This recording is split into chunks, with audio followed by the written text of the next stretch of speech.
niche business? Or do you see it as a threat? Yes. So one is that we actually targeting the same customers. So initially, the big commercial banks were not targeting the micro finance space. So that means they were ignoring them. But now they have seen the value. You've seen what institutions like digital lenders are doing. They're doing a lot of disbursements per day. Yes. They're doing a lot of collection. Yeah. So there's traction in that space. And a lot of commercial banks are now also investing and trying to get into that space. But the advantage that smaller players or microfinance banks have is that then we can be able to quickly adopt and customize our solution. So they already have heritage. They have heritage and a baggage on their shoulders. Unlike small players that can make decisions quickly and can be able to customize solutions just to fit to the customer demand. And we are using AI cloud to ensure then that we can be able to move quickly, even before they can catch up. So that's how we are using technology to ensure that then we move faster. Yes. But we are all in the same space. Yeah. They are coming. Yes. But the advantage we have is fine. We are thinner. We can change quickly. We are faster in decision making. Yes. And we understand the customer better. Very nice. It's good that you're saying you are thin and fluid. And you have seen recently people losing money. And it's not really nice if you have maybe 5,000 Kenya shillings in your bank and then you lose 1,000. That's a lot for you in percentage and otherwise. And regaining the momentum to really save the extra that you lost is really hard. Also, you have experienced people, posing as a representative of different banks. I don't know if that's the case for MFI and how we can use AI to weed out cybersecurity crimes and fraud and, all these, what is going on and people lose their money. Yeah, it's actually becoming a real threat. I think initially for choice, because it was initially it was a brick and mortar model. So that means the customer has to walk into the branch and you have to validate their phone number, you have to meet the customer. So there was very minimal fraud. Probably it was identity fraud. But today we are doing a lot of, almost 99% of transactions are happening online. Yeah. And there's a chance that we have other guys that probably want to hack and get into this ecosystem and be able to change and manipulate the data. So yes, so that's a threat. But what we have done is that then we are now really investing a lot into that space. We are investing in cybersecurity. We are doing penetration tests to ensure that then we can identify the threats that are possible. So once you identify the threats, then you are able to take care of those threats. Yeah. We have things like firewalls to ensure that we secure our servers. We have things like OTPs. And this is a solution that actually we are getting from Africa Stocking. So today we need to validate that this request is actually indeed from the customer that you onboarded. Yes. So we receive a request, we send an OTP just to confirm that this request is coming from the actual customer that we onboarded. Then we are able to process or complete that request. AI is also part of it. So we are looking at where could we possibly get attacks from. So for example, a solution is where your account has been dormant, and all of a sudden there are a lot of multiple requests into your account, and we know that probably your account has not been active for the previous 3 months. So we are able to pick that. And what we do is, first of all, just hold the transactions until we validate that this is actually a request that has been initiated by you as the account holder. The other is where you have, we have seen scenarios where I tell you that I'm selling products online. You make a payment, but once you make a payment, immediately the funds hit the account, I withdraw. Yeah. So within a very few seconds, money comes in, and over 95% of the amount goes out. You send in 10K, you withdraw 10K, or you withdraw 9,500. So what we are able to do using AI is then just have a threshold. If money has come in and is moving out quickly, and we've seen it's actually all a trend in that account, we freeze the account. Yeah. Money can come in, but cannot not go out until we validate. And then if it's actually a normal transaction, we are able then to whitelist the customer or that account so that then it can keep on doing such kind of transactions. Yeah. So we're using a lot of AI to ensure that we monitor all these transactions that are happening within our ecosystem. Yeah. So I'll hand over to my colleague to talk about banking as a platform. Yeah. Because you have figured out and mastered the art of scale. Yes, I think I'm very interested to know, because it's rare that you'd hear microfinance bank also delve into a platform, say you're a platform, and also provide APIs. So maybe you can take us through the journey to get there, or how you thought about this. Definitely, it also shows you're trying to scale more than just probably Kenya. So maybe you can give us some of those thoughts around platform as a service and your bank as a platform. Okay. So so the idea about behind banking as a service in other markets, it's a very, very mature idea. So in other markets, we have banks that are fully doing banking as a service. They don't have branches. They are all doing it through API. But in this market, it's a new idea. And the thoughts behind is that, so since Choice is now a digital bank, one of the challenges we have is now bringing the trust online. Because previously, a customer will walk into a branch, they'll meet, they'll be served, and they know that this is an actual branch that belongs to Choice. But since you're online now, you actually have to look at ways, how can you bring that trust online? Yes. Because banking is about trust. Yeah. You trust your bank so that you can then take deposits into your bank. And your bank then trusts you so that they can then give you a loan. It's a trust relationship. So what we thought of then is that then can we be able to work with partners that already have relationships with their end users. So you just need to empower these partners. So for example, an example is look at a logistic app. Let me use an example of Uber. You already downloading Uber, you're already using Uber as riders, they have customers, you have the vendors of Uber. So they already have their own ecosystem. And they're very comfortable with that ecosystem. Yes. They already have a relationship.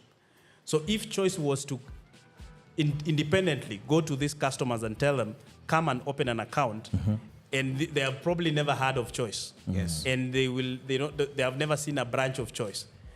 Definitely they'll hesitate. So the solution that we have is that then can we bring our services into this ecosystem?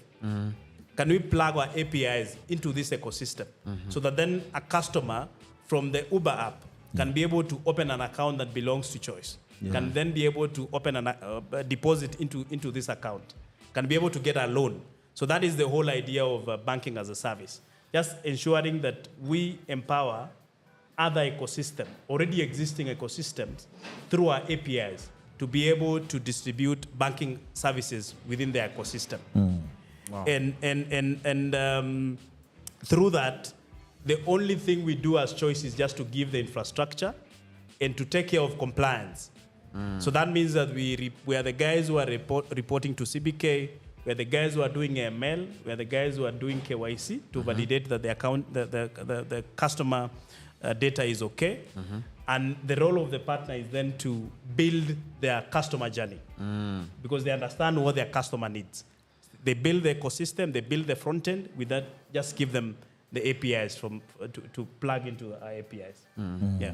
Hey, this is very exciting because it means you're creating a whole world of markets. Yeah. And you can work with any vertical just by onboarding them to your platform. My other next question becomes, do you see yourselves as the go-to bank very soon for startups in the fintech world? Because giving such an opportunity means there are a lot of guys who would actually love that. It's just that they've not been enabled so far. And also the fact that you're bringing in the compliance cover. There are a lot of startups that would have built amazing fintech apps if it was not for the challenge they have with the regulations. So I think maybe just speak about your future with startups, because I see you're going to be having a lot of startups knocking at your door. Yeah. Yeah. So we don't actually see startups as our competitors. We are enablers. We are not competitors. So what it means is that because startups are very agile. Yeah. They understand. We work with startups that understand the customer journey. They know exactly what the customer wants. Yeah. They know how the customer wants to click on an app, which button, how is the UI UX, right? What is the screen that follows that other screen? What is the flow? So what is the journey? So they have mastered the art of building customer journeys. So the only problem they have is that they don't have the required licenses. Yes. And that's where we come in. So we're coming in just as an enabler to ensure we complete these customer journeys. The advantage is that it's a win-win partnership where there is revenue share between these two parties, Choice and the startup. There's also an aspect of co-lending where we are ensuring that you have sticky customers within your ecosystem. So they are not only coming in to use your app, but they're also coming in to enjoy banking services within your ecosystem. So I see that that is the future. Some of them don't want the trouble of applying for a license and resubmitting reports to CBK. Yeah. The process of getting a license today in the market is almost 2-3 years for you to get a CBK license. And that's trouble for them. There are core capital requirements. There's reports that need to be done to the regulator. So that's the trouble that we are taking off them just to ensure that they focus on building the customer journeys. How much capital is required? So it depends. We have commercial banks, we have microfinance banks, but we have two types of microfinance banks. A community microfinance bank and a national microfinance bank. A community microfinance bank, the core capital requirement is 20 million shillings. And a national microfinance bank, the core capital requirement is 60 million shillings. Okay. But that is just the core capital requirement. There's a lot that comes to it. There are systems that are required. There are policies that are required. There's a team. You have to vet your team. Any manager that works in a microfinance bank must be vetted by CBK. Okay. And before you get a license, you have to give the value proposition on what kind of problem do you want to solve in the ecosystem. So it's a lot, and it's quite quite tedious journey to get a license today from Central Bank of Kenya. Yes. Yeah. All right. I understand also with the platform you can scale really fast, but also there is an element of awareness for the low income target customers, and these are distributed equally across the country. But also, are there even opportunities to scale beyond even Kenya or even where you are right now? Because that also gives people access to the services as well as the technology to be able to build and partner. And remember, at least for Kenya, with the devolution, most of the businesses also are not always located in the city. They are, in the outskirts of, Nairobi and major cities, and they also need some of these services in terms of access and trainings and awareness. So how do you really, address that? And if there are any plans, maybe people here, they have branches all over the country, they could plug in and see how you can partner. Okay. So we with the conventional banking model, the brick and mortar.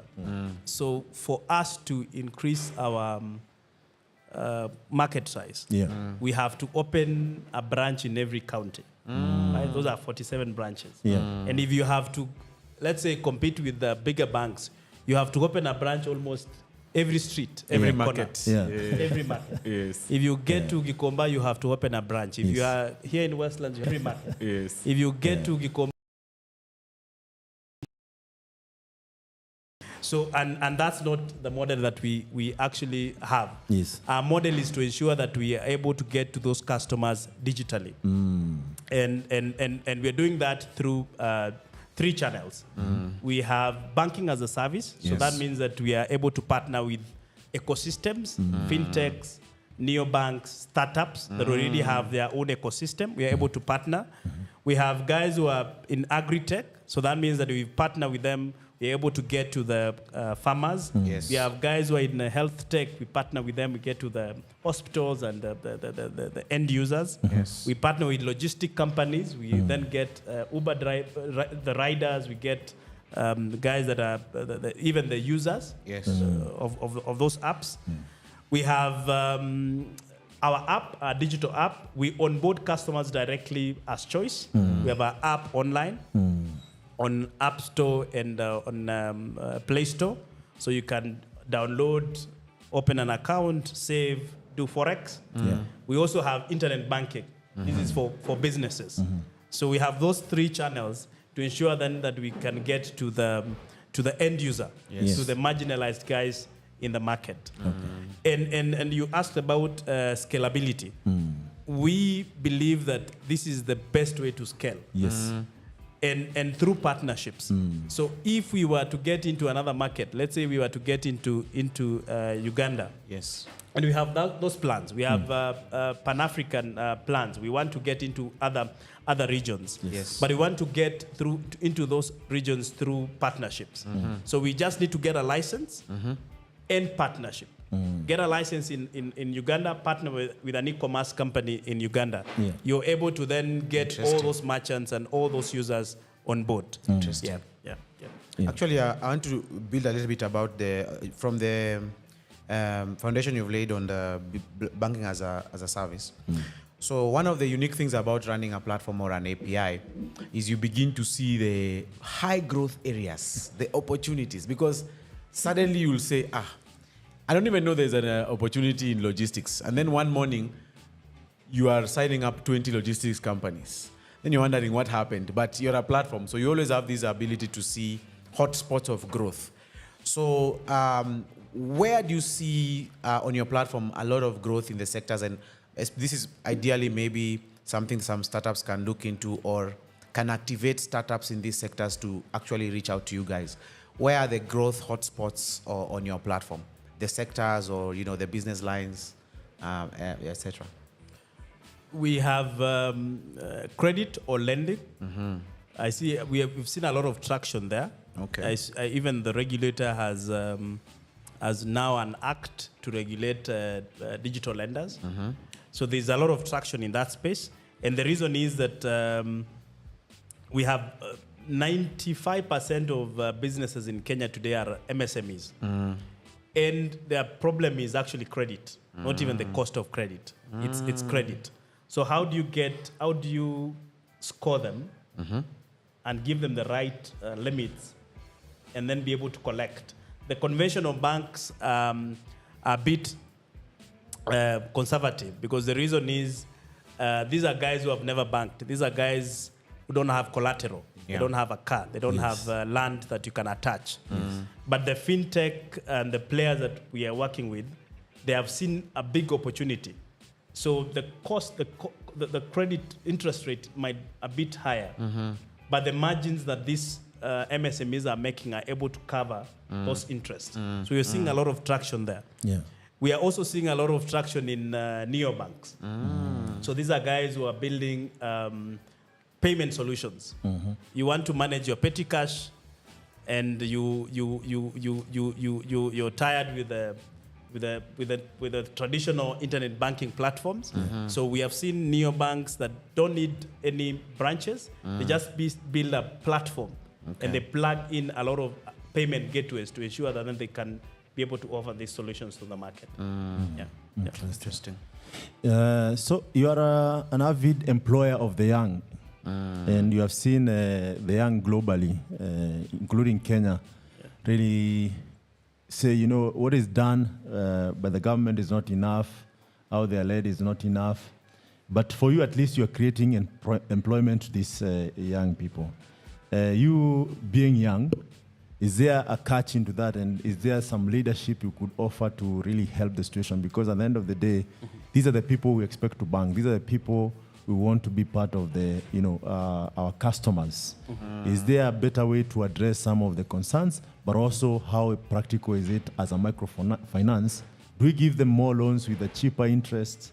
Do we employ them, all of them? How do we go about this? Okay. That's a very interesting question. So we actually are youth-powered bank. 90% of our staff are less than 35 years. 90%. 90% of them are less than 35 years. Yes. And some of them are here. You'll meet them later on. Do they all usually come to work or they are remoting? No, they come. And these are actually young professionals. Yes. They are very, very professional. They know what they are doing, and they are the force that is building choice today. So they are quite talented. They are creative, because we really need to do a lot of innovation and creativity when we're doing our products. So they are quite creative.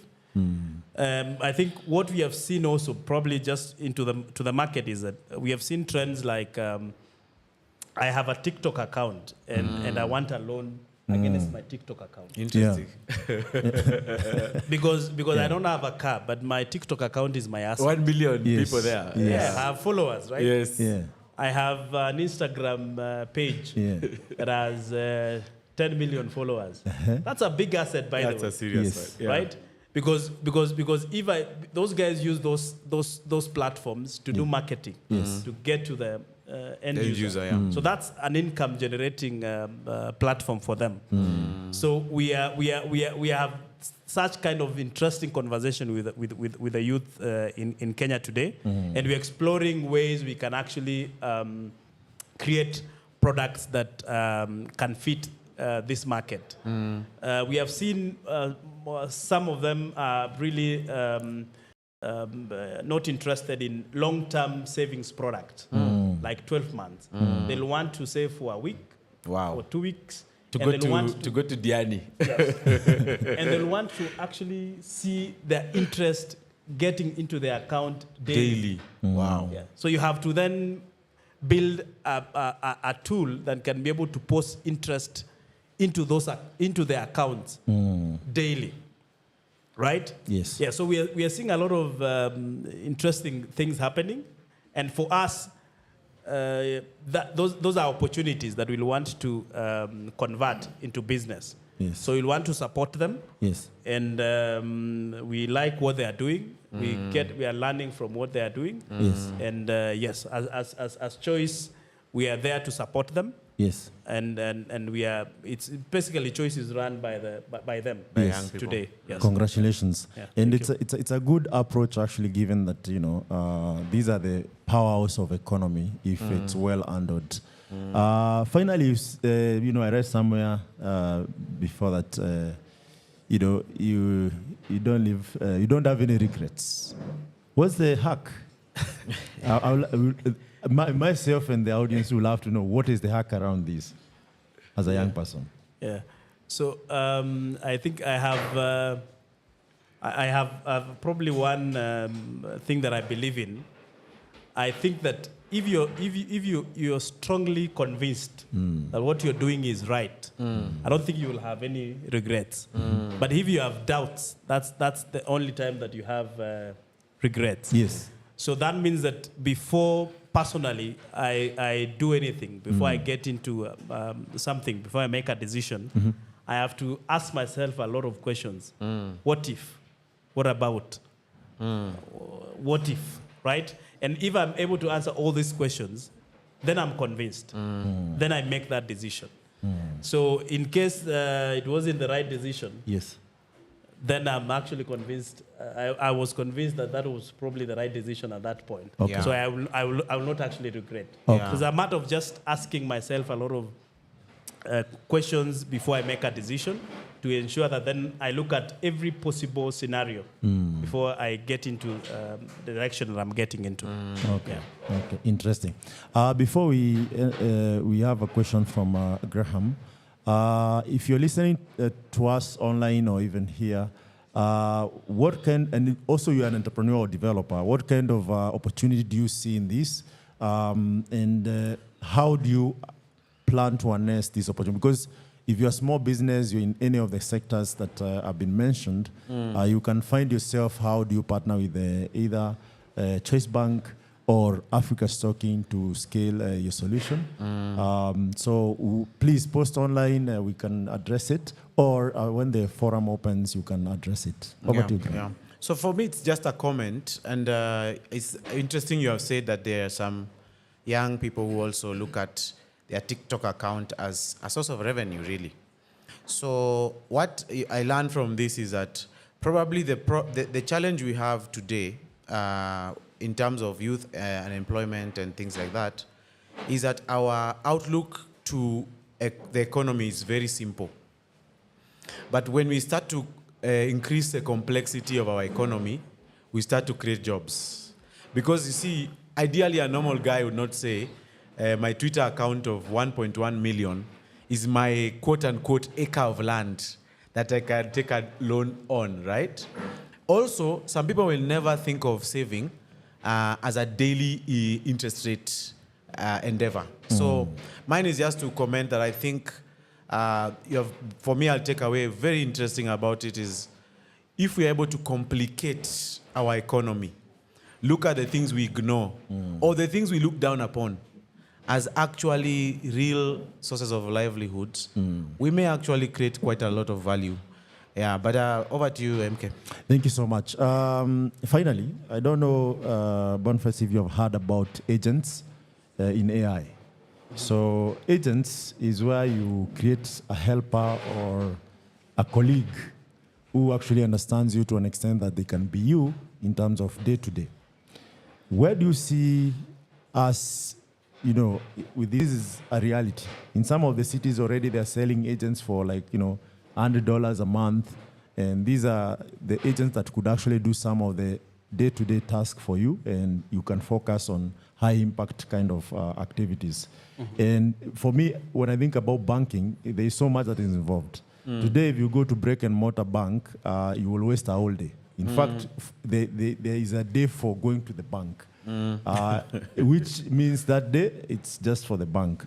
But if I have agents actually, and my platform is digitally enabled, I can actually dictate if it's bills, how are they paid, if it's loans, how do I repay it. Yeah. So there are a couple of things that I see here, but I don't know, as a leader in this ecosystem of banking and MFI, how do you see that actually being incorporated in what already exists from the apps and the APIs? Yeah. So yes, actually automation still is the future in banking, and it's happening gradually. So we are seeing a lot of these agents, especially when it comes to customer care. So today's customer care is that you have to call and they have to pick your request. They can only talk to one customer at a time. That's true. But an AI agent can actually process 100 customers at the same time. Yes. And they're giving different responses to these customers. So it has really brought in a lot of efficiency and a lot of cost cutting. And as a digital bank, we are actually investing in such kind of solutions to be able to ensure that then we are able to capture all these values. Yes. Thank you so much, Bonface. So, as we conclude this segment where we are taking a podcast approach, we normally do a parting shot. And parting shot here could be even a proverb, your favorite proverb. But also it could be an advice, or it could be, the book you read or anything. And then we'll get into a session where you give the Choice Bank a story or anything you want to share about Choice Bank with the audience. So this is an opportunity for you to look at that camera over there and talk to us. Okay. The future is digital. The future is automation. So get ready for the future. And get ready in every aspect, be it banking, education, health sector. The future is digital. Just get ready. Very nice. Thank you so much. Please give a lot of applause for the Choice Bank, represented by Bonface. So this is an open session. I'll love Graham to introduce it, and then you take over again and tell us the story of Choice Bank before we do AMA. Yeah, thank you very much. So welcome again to the customer breakfast we had already introduced if you came a bit late. We are happy to have Mr. Bonface Ombui, CEO of Choice Bank. So we are going to allow him to give us a lightning talk about Choice Microfinance Bank, Choice Bank now. And then after that, we will go into a panel discussion where you can get questions from the audience as well as questions from online. So welcome, Mr. Ombui. Thank you. Thank you. Good morning, everyone. Good morning. It's a pleasure being here for this session. I want to recognize the team that has brought this panel together. So I'll just want to introduce the Choice team that is here before I dive into the who is Choice. And this is very important so that if you have any queries and you have any questions and you want to talk to one of us, I'll want just the Choice team to stand up, the youths and the Gen Zs. Yeah. Yeah. So we have Sheila from Partnership. We have Johan from Banking as a Service. We have Jacqueline from Forex. We have Helen from SME Banking. And we have Paul from Product. Thank you. Thank you, guys. Okay. So how did Choice start? That's a question that I get every time I introduce Choice. And why microfinance bank? Guys keep on asking me today, can I open an account in Choice?